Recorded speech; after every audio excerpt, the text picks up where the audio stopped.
हाँ जी, राम राम आप सभी को। राजस्थान क्लासेज के यूट्यूब प्लेटफॉर्म पर आप सभी का एक बार फिर से बहुत बहुत वेलकम है। दोस्तों, जैसा कि आप सभी को विदित है, राजस्थान जीके की हमारी डेली रात को 9 बजे ये क्लास होती है, बेहतरीन होती है। और ये आपको पीटीटी एग्जाम हो, चाहे आपका बीएसटीसी एग्जाम हो या कोई अन्य एग्जाम हो, बेहतरीन ये क्लासेज होती है डेली। सुपर टेस्ट दोस्तों ये आपके लिए होने वाला है। लक्ष्य रहेगा 21 मई को आपका सिलेक्शन दिलवाना।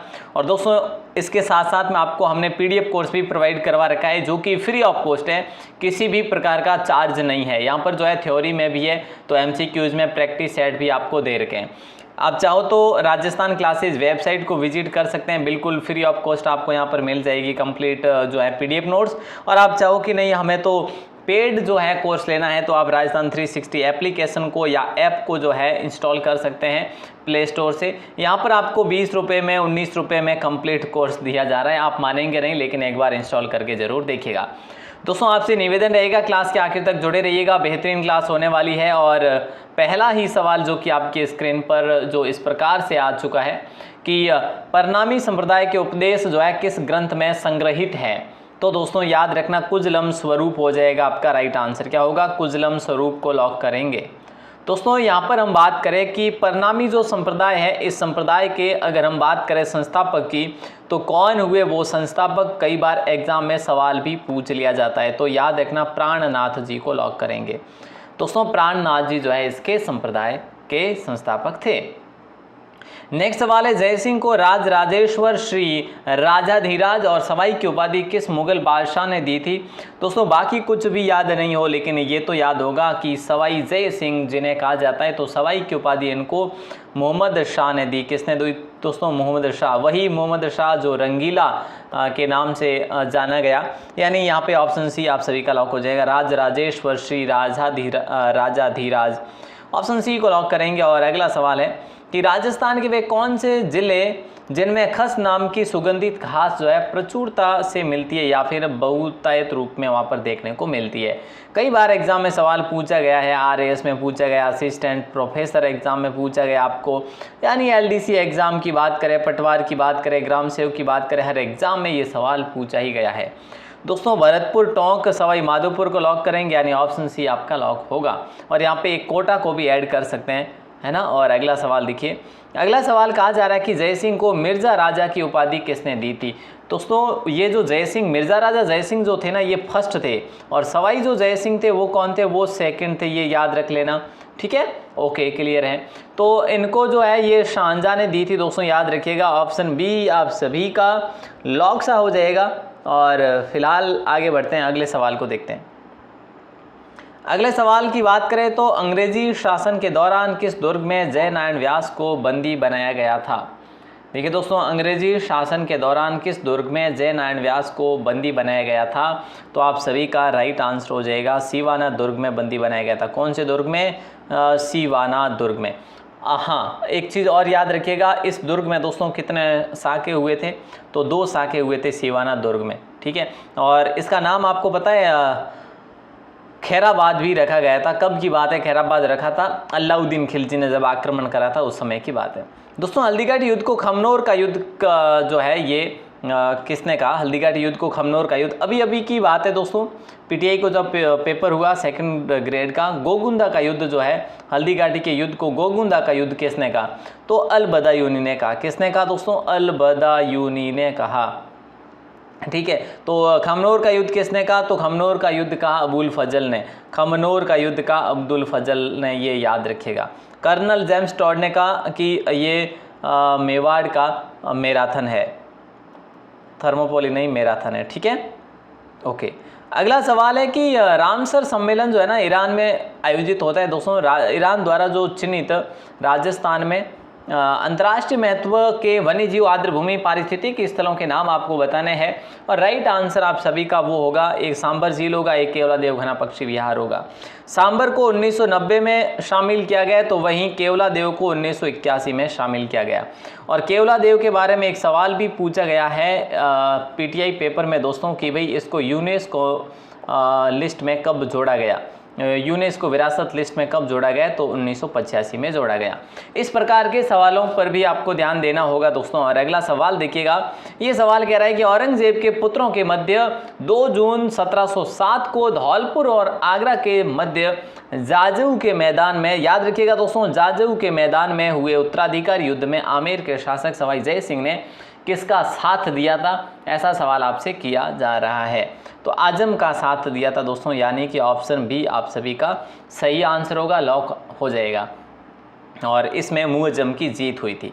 अगला सवाल है कि राजस्थान के किस संत द्वारा सत्यभामाजी नु रूसणु की रचना की गई, यानी ये एक रचना है दोस्तों, क्या, सत्यभामाजी नु रूसणु, ठीक है, रूसणु। तो ये किसके द्वारा लिखा गया ग्रंथ है, किसकी रचना है, तो दोस्तों याद रखना मीराबाई की।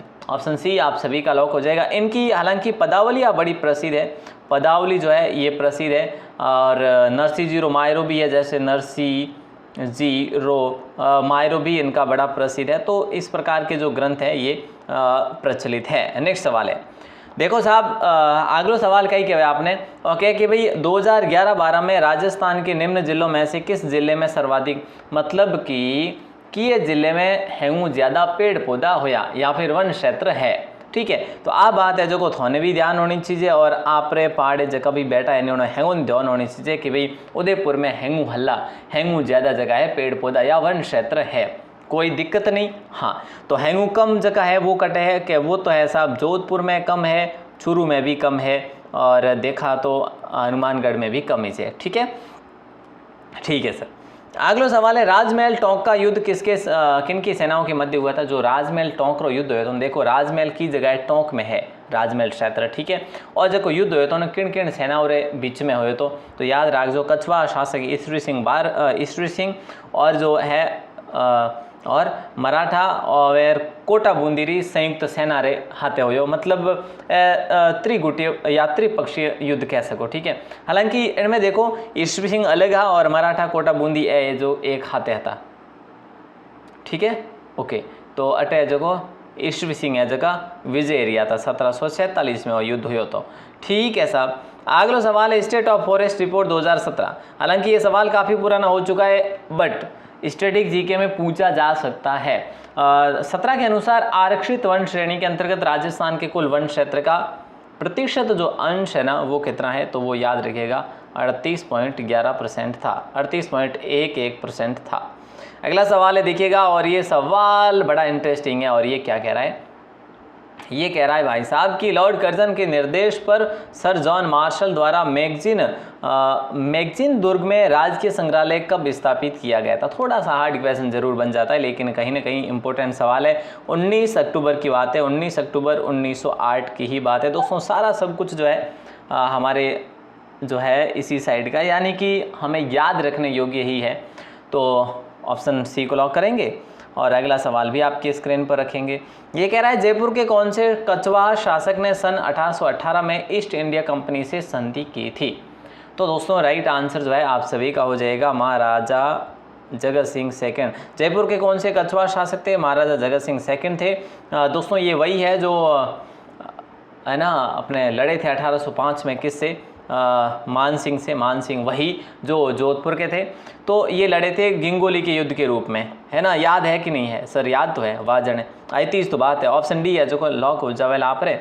और अगलो सवाल आप स्क्रीन माते कि राजस्थान जगह वो संत बताओ जो है नी, राजस्थान के किस संत ने अपने राज्य को त्याग कर गुरु मंडली में सम्मिलित हुए थे। मतलब आप रो राजपाट छोड़ दियो तो, और यूँ कह सको कि सन्यासी बन गया था। वो क्या संत था या फिर यूँ भी कह सको शासक होता है नहीं, तो वो था पीपाजी महाराज। पीपाजी रो जो रियल नाम होनी पहली पीपाजी हूँ पहली इनोर नाम है तो प्रताप सिंह का ही नाम है, तो साहब प्रताप सिंह खींची इनका नाम था दोस्तों। और पीपाजी इन्होंने कब नाम धारण करा, ये स्वीकार करा था जब इन्होंने भक्ति शुरू कर दी थी, ठीक है। तो बड़ा अच्छा सवाल है, और रामानंद के ये शिष्य बने थे, गागरोन में इनका जन्म हुआ था। और अगला सवाल आपकी स्क्रीन पर जैसे कि आप लोग देख पा रहे हैं, अगला सवाल है कि निम्नलिखित में से कौन सा सुमेलित नहीं है। अब देखो साहब, सज्जनगढ़ जो अभ्यारण्य के बारे में पूछा जा रहा है, तो मैं कैसे कहूँगा कि ये गलत है, नहीं कह सकते ना। तो उदयपुर में है सज्जनगढ़, जो उदयपुर का मुकुटमणि भी जैसे कहते हैं, जहाँ पर किला बना हुआ है सज्जनगढ़ का। ठीक है। रणथंभौर जो है सवाई माधोपुर में, कोई शक नहीं, रणथंभौर सवाई माधोपुर में है। सरिस्का अलवर में है दोस्तों, रामसागर कोटा में नहीं है। आप कहेंगे सर रामसागर कहाँ है सर, तो केसर जो है विलास की बात करें, केसर बाग की बात करें, सॉरी, केसर बाग अभ्यारण्य जैसे रामसागर अभ्यारण्य। ठीक है, ये कहाँ पे है, ये आपके धौलपुर में है दोस्तों। कहाँ पर है, धौलपुर में। तो धौलपुर में ये 1956 में जो है अभ्यारण्य शुरू हो गए थे। अगला सवाल आपकी स्क्रीन पर है, एकीकरण के दौर में कब राजस्थान को विधिवत रूप से नाम दिया गया। दोस्तों जैसा कि आप सभी को विदित है, पहला जो है वो 18 मार्च था, दूसरा 25 मार्च था, है ना, ये 1948 थे। ठीक है, और पहले में मत्स्य संघ था। ठीक है, उसी प्रकार से 2 हो गए, 3 हो गए, जैसे ये 18 अप्रैल हो जाता है फिर। ठीक है, और फिर आपका जो है हम कह सकते हैं चौथे में, जो हम यूँ कह सकते हैं कि 18 के बाद में 30 मार्च हो जाएगा। 5वें में आपका हो जाता है 15 मई, है ना, और 6वें में आपका हो जाता है 26 जनवरी 1950, यानी ऑप्शन सी को लॉक करेंगे। तो 26 जनवरी 1950 को क्या किया गया था, विधिवत रूप से नाम दिया गया था। चलो साहब, बहुत बढ़िया। अगला सवाल है कि जयपुर रियासत के बाद राजस्थान की कौन सी दूसरी रियासत के संबंध मुगलों से बहुत अच्छे थे। तो जयपुर आमेर तो थी ही थी, यानी कछवा वंश तो था ही था। उसके बाद में था हम कह सकते हैं राठौड़ वंश, जो बीकानेर का था। तो बीकानेर ऑप्शन डी आप सभी का लॉक हो जाएगा। ठीक है, बेहतरीन सवाल भी था तो कह सकते हैं, और यहाँ पे आप सभी का राइट आंसर। चलिए अगला सवाल देखते हैं, और अगला सवाल है, निम्न में से कौन सी झील नागौर में नहीं है। निम्न में से कौन सी जो झील है वो नागौर में नहीं है दोस्तों। देखो, डेगाना नागौर में है, डिडवाना भी नागौर में है, कुचमन भी नागौर में है, लूणकरणसर ये आपके बीकानेर में है। लूणकरणसर दोस्तों, लूणकरणसर की बात करें, इसको हम यूँ कह सकते हैं, लूणकरणसर जो झील है ना, ये खारे पानी की झील है, और राजस्थान का इसको राजकोट भी कहते हैं, लूणकरणसर क्षेत्र को। अगला सवाल है, किशनगढ़ की राठौड़ वंश की रियासत की स्थापना किसने करी थी। किशनगढ़ में देखो, राठौड़ वंश की राठौड़ों की जो है 3 रियासतें पॉपुलर थी। मुख्य रूप से पहली जो थी वो जोधपुर थी, फिर है जो बीकानेर है, और फिर है जो हम लोग किशनगढ़ कह सकें। लेकिन इसके साथ साथ में मेड़ता भी थी वैसे देखा जाए तो, बट वो इतनी जो है पॉपुलर नहीं हुई थी। तो यहाँ पे राइट आंसर ऑप्शन भी होगा, जोधपुर शासक मोटा राजा उदय सिंह के पुत्र किशन सिंह ने किशनगढ़ की स्थापना करी थी, यानी किशनगढ़ में राठौड़ वंश की स्थापना करी थी। अगला सवाल आपकी स्क्रीन पर आ चुका है। ये कहा जा रहा है कि राजस्थान के वे संत कौन थे जो राजस्थान छोड़कर बनारस गए और वहाँ रामानंद के शिष्य बन गए। वो कौन थे दोस्तों। देखो, पीपाजी जो थे, मैंने आपको क्या बताया, पीपाजी भी भक्ति में लीन हुए थे, लेकिन वे रामानंद जी के शिष्य बने। ठीक है, तो वे बाहर नहीं गए। बनारस कौन गए थे, बनारस गए थे धन्नाजी। कौन गए थे, धन्नाजी। और धन्नाजी का संबंध जो है दोस्तों, ये किससे है, टोंक से है। टोंक का एक गांव है जिसका नाम है धुवन गांव दोस्तों, या भुवन या धुवन। ठीक है, इस गांव के थे ये, तो आप याद रखेंगे। बिल्कुल आसान सा सवाल है। और अगला सवाल आपकी स्क्रीन पर है, राजस्थान में किस स्थान पर प्रतिवर्ष 12 सितंबर को वृक्ष महोत्सव मनाया जाता है। राजस्थान में किस स्थान पर प्रतिवर्ष 12 सितंबर को वृक्ष महोत्सव मनाया जाता है। तो यहाँ पे आप सभी का राइट आंसर हो जाएगा ऑप्शन बी, यानी कि खेजड़ली जोधपुर। ठीक है, अच्छा सवाल। नेक्स्ट सवाल आपकी स्क्रीन पर है, और ये सवाल आपसे क्या कहा जा रहा है। ये कहा जा रहा है कि वीर दुर्गादास ने राठौड़ वंश के शिशु राजकुमार अजीत सिंह को सिरोही में किसके पास रखा था। वैसे आप सभी को बताएं, वीर दुर्गादास जो है संरक्षक बने थे किसके, अजीत सिंह के। और यहाँ पे जो है ऑप्शन बी आपका लॉक हो जाएगा, राठौड़ मौकम सिंह के पास, सॉरी मौकम सिंह नहीं होगा, पुष्कर ब्राह्मण जयदेव के पास में। ठीक है, ऑप्शन डी आपका लॉक हो जाएगा। उनके पास रखे थे कुछ दिन, और कुछ दिन जो है वहाँ पे रहने के बाद फिर मेवाड़ चले गए थे।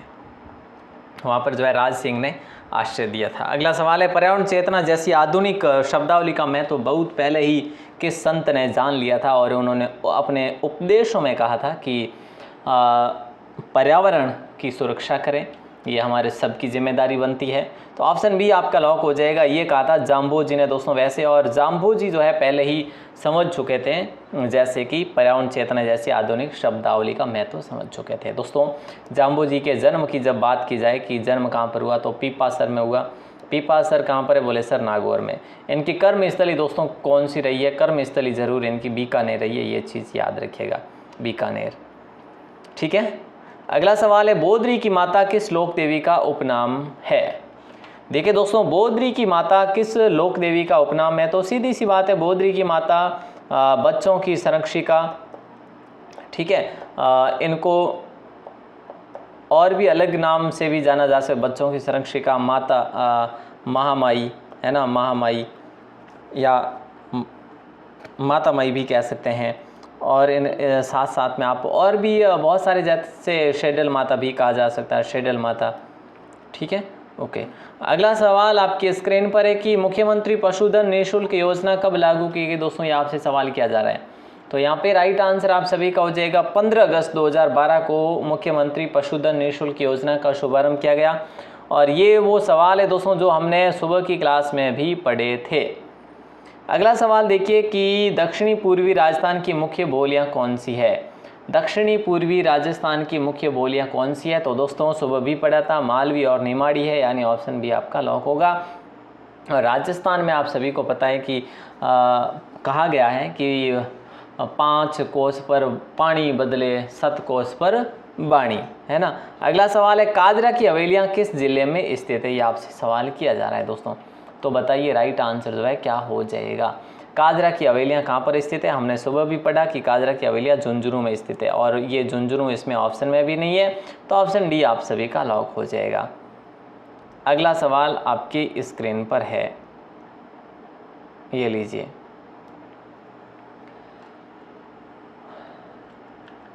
अगला सवाल कहा जा रहा है कि दोस्तों निम्न में से कौन सा आभूषण राजस्थानी परिवेश में दांत से संबंध रखता है, तो वो है रखन है दोस्तों। जैसे छूप भी मैंने आपको बताया था, जैसे मेख भी बताया था आपको। ठीक है, तो इसके बारे में भी हमने कल आज सुबह की ही क्लास में बात करी थी। और नेक्स्ट सवाल की तरफ रुख करते हैं। नेक्स्ट सवाल है कान्हा नरूका की छतरी जो है ना किस जिले में स्थित है। बताइए दोस्तों कान्हा नरूका की छतरी जो है ना कौन से जिले में है, तो ये आपके टोंक जिले में है कान्हा नरूका की छतरी। और 12 खंभों की छतरी, ये कितने खंभों की है, 12 खंभों की कलात्मक छतरी है, ये देखने लायक है। अगला सवाल है कि खुयाला नामक लिग्नाइट जो भंडार मिले हैं। देखिए दोस्तों लिग्नाइट खनिज के भंडार हमें कहाँ पर देखने को मिले, अभी खुयाला में। और खुयाला कहाँ पर पड़ता है, ये जैसलमेर में पड़ता है। जैसलमेर आपके ऑप्शन नंबर ए में है, तो ऑप्शन ए को लॉक कर दीजिएगा। और वैसे रामगढ़ भी या जो वैसे लिग्नाइट के लिए प्रसिद्ध है, लिग्नाइट यहाँ पर भी देखने को मिला है। और अगला सवाल है कौन सा किला जो है हल्देश्वर नामक पहाड़ी पर स्थित है। इनमें से कौन सा किला जो है दोस्तों वो हल्देश्वर नामक पहाड़ी पर स्थित है, तो वो है सीवाना का दुर्ग। और सीवाना दुर्ग के बारे में हम लोग ऑलरेडी बात कर चुके हैं कि जय नारायण व्यास को यहाँ पर बंदी बना कर रखा था। इसको कुमथाना दुर्ग के नाम से भी जाना जाता है, कुमथाना दुर्ग के नाम से भी जाना जाता है प्राचीन काल में। ठीक है, ये दुर्ग जो है कहाँ पर है, आप सभी को पता है कि बाड़मेर में है या जालोर में है, जल्दी से कमेंट करके बताइएगा। दोस्तों नेक्स्ट सवाल है मंगलम सीमेंट का कारखाना कहाँ पर स्थित है। मंगलम सीमेंट का कारखाना कहाँ पर स्थित है, और राइट आंसर आप सभी का हो जाएगा मोडक में है। और मोडक आपका कहाँ पर पड़ता है, कोटा में पड़ता है। अगला सवाल देखिएगा। अगला सवाल है गजलक्ष्मी की अनोखी प्रतिमा किस जिले में देखने को मिली है। गजलक्ष्मी की अनोखी प्रतिमा जो है दोस्तों ये कौन से जिले में देखने को हमें मिली है, तो ये आपके बूंदी जिले में देखने को मिली है, यानी ऑप्शन डी आप सभी का लॉक हो जाएगा। ये आपका बेहतरीन सवाल था। ओके दोस्तों, ठीक है सर, आगे बढ़े क्या। हाँ जी, आगे तो बढ़ना ही पड़ेगा। ये लो साहब, आगे बढ़ गए हम। और आज का सेशन हमारा यहीं पे कंप्लीट होता है दोस्तों। और आप सभी से निवेदन है आप क्लास को शेयर ज़रूर करना। ये क्लास आपके लिए जहाँ तक मैं मानता हूँ बेहद ही शानदार हुई आपके लिए। तो एक लाइक और आज की क्लास को शेयर करना तो बनता है दोस्तों, तो ज़रूर करिएगा। और आपके कितने सवाल सही हुए हैं वो ज़रूर बताइएगा। राजस्थान क्लासेज वेबसाइट को विजिट करिएगा, फ्री कंटेंट उपलब्ध करवाया जा रहा है। ग्रुप को ज्वाइन कर सकते हैं, ग्रुप का लिंक डिस्क्रिप्शन में है, टेलीग्राम का लिंक डिस्क्रिप्शन में है। राजस्थान 360 ऐप को भी इंस्टॉल कर सकते हैं बिल्कुल फ्री में। चलिए दोस्तों, मिलते हैं अगली क्लास में, तब तक के लिए शुक्रिया। राम राम, खम्मा घणी, जय हिंद।